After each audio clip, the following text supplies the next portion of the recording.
Hello नमस्कार दोस्तों। कल राहुल गांधी बिहार आए, गया आए, राजगीर गए और उन्होंने राहुल गांधी के सामने एक ऐसा दलित चेहरा ने, बिहार के जाने माने दलित चेहरा ने विधायक का टिकट की मांग कर दी थी। वो कौन थे और क्यों ऐसा हुआ और क्या उनको दिला पाएंगे राहुल गांधी टिकट, और क्या आरजेडी से छीन लेंगे वो सीट? जो सीट मांगे हैं वो आरजेडी के हैं बाबू। और राहुल गांधी जिस प्रकार से बिहार में लगातार धड़ाधड़ यात्रा कर रहे हैं, एक मोदी तो एक राहुल गांधी, मोदी की टक्कर में इस बार बिहार में राहुल गांधी अपना यात्राएं कर रहे हैं, रैलियां कर रहे हैं और भीड़ भी जुट रही है, ऐसा बात की नहीं। तो क्या इस बार बिहार में कांग्रेस अपने आप को बहुत मजबूत कर लेना चाहती है, जिससे आरजेडी की पगडंडियों के सहारे बिहार की राजनीतिक में वो टिका ना रहे? पहली बात। दूसरी बात, क्या राहुल गांधी पीएम मोदी की एकदम बराबरी की टक्कर की रैलियां करना चाहते हैं, ताकि वो अपने आप को एक्टिव दिखाएं, जनता के पास एक मैसेज जाए कि राहुल गांधी अब एक्टिव पॉलिटिशियन हैं। और राहुल गांधी अपना एक इमेज जिस प्रकार से भारत जोड़ो यात्रा के माध्यम से साफ किए और इस यात्रा से बिहार पर ध्यान देकर वो अपने कार्यकर्ताओं में एक नया जोश जगाकर बिहार के चुनाव में वो एक नई दिशा और दशा बदल कर रख देंगे क्या? ये भी देखना होगा, क्योंकि राहुल गांधी जिस प्रकार से बिहार में यात्राएं धड़ाधड़ कर रहे हैं और खास करके दलित और मुस्लिम को लेकर, हालांकि इस बार आए थे ओबीसी को एकजुट करने, लेकिन दलितों के साथ उनकी ज़्यादा गपशपियाँ चल गई। महिलाओं के साथ भी काफ़ी उन्होंने योजनाओं के बारे में बतलाया। तो राहुल गांधी इस बार दलित, मुस्लिम, ओबीसी और महिला, इन चारों को टारगेट कर बिहार की राजनीतिक में अपना बचा कुचा जमीन को आगे ले जाना चाहते हैं, एक नया किला बनाना चाहते हैं, बिहार को अपनी राजनीति को मजबूत करना चाहते हैं। कांग्रेस इस बार बहुत ही अलग मोड में है। आप लोगों ने देखा होगा कि पहले ही अपने प्रभारी को चेंज किया, कृष्णा अल्लाभरू को लाया, अपने प्रदेश अध्यक्ष को चेंज किया, राजेश राम को लाया। फिर किस प्रकार से बातें चलने लगी कि तेजस्वी को मुख्यमंत्री का चेहरा भी नहीं मानने से इनकार कर दिया। इन सभी बातों से चली आरजेडी के अलग कार्यक्रम, कांग्रेस के अलग कार्यक्रम, कन्हैया कुमार का पदयात्रा भी चला, पप्पू यादव की अलग अलग पॉलिटिक्स भी चली।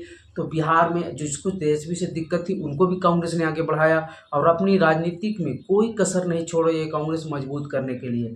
कांग्रेस जान रही है कि अब बहुत ज़्यादा दिन हो गया हमें सत्ता से बाहर रहना, सत्ता में आना जरूरी है, और इसलिए कांग्रेस अपने पूरी पुरजोर तरीके से अपनी राजनीति को आगे ले जा रही है। और कल जो मगध के क्षेत्र में मोदी ने शाहाबाद के क्षेत्र में रैली किया, राहुल गांधी ने मगध के क्षेत्र में आगमन हुआ, मगध के वो भी गया में, जहां उन्होंने विष्णु पद मंदिर गए और उसके बाद उन्होंने Dashrath Manjhi, mountain man of Bihar, जो माउंटेन मैन के नाम से जाने जाते हैं पूरे वर्ल्ड में, सॉरी बिहार बोल दिए, उनकी घर पर गए, उनको श्रद्धांजलि दी। और उनके बेटे भागीरथी मांझी, जो पहले 2023 में महागठबंधन की सरकार बनी थी, तब वो जेडीयू में थे, चले गए थे, क्योंकि उनकी डिमांड थी कि उनके टिकट मिलेगा किनके खिलाफ, जीतन राम मांझी के खिलाफ जेडीयू में रहेंगे। और जीतन राम मांझी उस समय अलग थे, तो जेडीयू में उस समय शामिल हुए, तो लग रहा था कि उनको टिकट जेडीयू देगी, जीतन राम मांझी के खिलाफ चुनाव लड़ाएगी।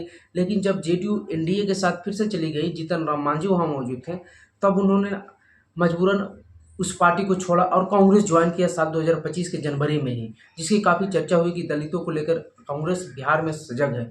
और इसी के चलते जीतन राम मांझी के बेटे भागीरथी मांझी कांग्रेस में ज्वाइन किए, जिसके बाद बिहार में दलित मुस्लिम पॉलिटिक्स की शुरू हो गई। और उसके बाद कांग्रेस के राहुल गांधी जब पहुंचे श्रद्धांजलि देने, तो वहाँ भागीरथी मांझी मौजूद थे, जो दशरथ मांझी के बेटे थे। और उन्होंने सबके सामने राहुल गांधी से ये डिमांड रख दिया कि हमें विधानसभा चुनाव लड़ने देना चाहिए। और उन्होंने सीट क्या मांगी? सीट मांग की बोध गया, जहाँ से आरजेडी के अभी कुमार सर्वजीत शायद एमएलए हैं और वो मंत्री भी रह चुके हैं, बहुत बड़े नेता हैं, और कांग्रेस के लोकसभा, सॉरी आरजेडी के लोकसभा चुनाव भी लड़े हैं। तो क्या आरजेडी इस पर कंप्रोमाइज़ करेगी? क्योंकि वो भी आरक्षित सीट है। तो आरजेडी तो कांग्रेस की ऐसे ही बातें नहीं मान रही है, इस पर कैसे मान लेंगे? और राहुल गांधी को देखना होगा कि क्या, हालांकि राहुल गांधी ने वहाँ इसका कोई जवाब नहीं दिया, लेकिन क्या राहुल गांधी उनके लिए लड़ेंगे, उनके लिए टिकट दिलवा देंगे बोधगया से? अगर बोधगया से नहीं तो कहीं ना कहीं से तो उन्हें चुनाव लड़ा देंगे राहुल गांधी। हो सकता है कि उन्हें इमामगंज से लड़ा दिया जाए, मखदूमपुर से लड़ा दिया जाए, बाराचट्टी से लड़ा दिया जाए, गया के किसी क्षेत्र से लड़ा दिया जाए जो आरक्षित सीट हो, और कांग्रेस उसे लेने में आरजेडी से समर्थ रहे। तो ये देखना होगा राहुल गांधी को, क्योंकि उनके सामने, मीडिया के सामने उन्होंने इन सभी सीटों का डिमांड रख दिया और वो हाल ही में कांग्रेस में शामिल हुए थे। तो कांग्रेस क्या अपने कार्यकर्ताओं के पास किस प्रकार से ट्रीट, और सर्वे सर्वा जो कांग्रेस के हैं उन्हीं से वो डिमांड रख दिया। तो अब तो किसी के पास जाने कहने की ज़रूरत ही नहीं, उन्होंने तो राहुल गांधी को ही कह दिया। और मौका भी अच्छा, जब उनके पिता के श्रद्धांजलि देने आ रहे हैं उस समय कहा, तो इनकी और भी अहमियत बढ़ जाती है। बाकी आगे चुनाव में देखना होगा कि क्या इन सभी चीज़ों का आगे रिजल्ट निकलता है। बाकी आपको ये वीडियो कैसा लगा कमेंट बॉक्स में बताइएगा ज़रूर। वीडियो पर बने रहने के लिए धन्यवाद।